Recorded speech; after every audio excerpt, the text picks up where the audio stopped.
By Guntram Wolff, who's from the German Council on Foreign Relations. Guntram, thank you very much for being with us. Can I start by asking you about this idea, which was mooted by Emmanuel Macron, that Germany and Olaf Scholz are isolating themselves from the EU and maybe going more towards China? Well, listen, China is an important market for Germany, but certainly it is not important enough to drop the European Union. In fact, if you compare the trade of Germany with China with that of, say, Poland, Czech Republic, and Hungary together, I mean, the latter ones are more important than China. So clearly, the first priority is and should be the European Union for the German Chancellor.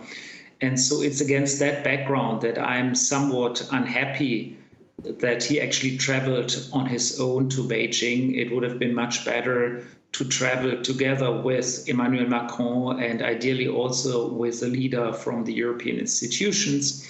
That would have sent a much stronger signal of European unity. But on the whole, I have to say, the way he dealt with the trip now in Beijing and what he said was better than I feared. And in that sense, I think the worst was avoided.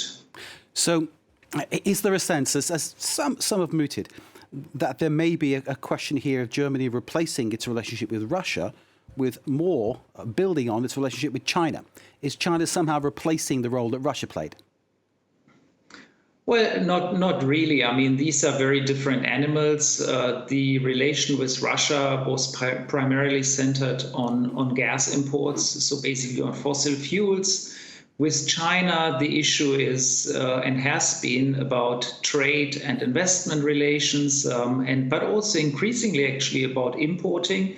So we are increasingly importing big quantities of cheap goods from China to the benefit of our consumers, but of course putting up pressure on domestic producers. So China is really by now, I would say, a technological powerhouse that is a competitor to Germany. And so Germany needs to watch very carefully how far it wants to go in its engagement with China. Let me add one more point, which is really that I think the prospects of China's growth are generally overestimated. China will face significant headwinds in the coming decade on its economic growth. So that makes it actually a necessity to diversify out of China and not exclusively rely on China for growth. And that's what I think many companies have been doing. And certainly Germany is not putting all eggs and shouldn't put all eggs now into China, because just the economics of it doesn't add up. And the geopolitics makes it even more difficult. On the issue of Ukraine and the conflict, of course, that began on February the 24th when Vladimir Putin launched the invasion of Ukraine, Olaf Scholz apparently asking Xi Jinping to basically talk to Putin to get him to stop the war. Is Scholz being naive to expect Xi Jinping to have any kind of influence on Vladimir Putin?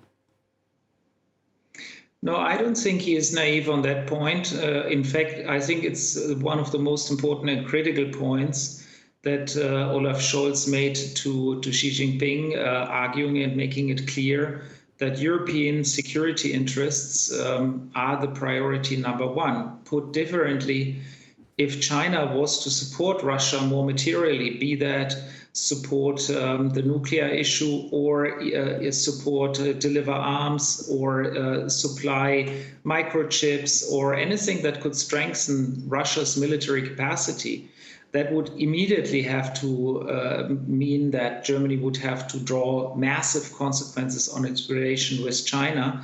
And I think that point really needs to be made very clear.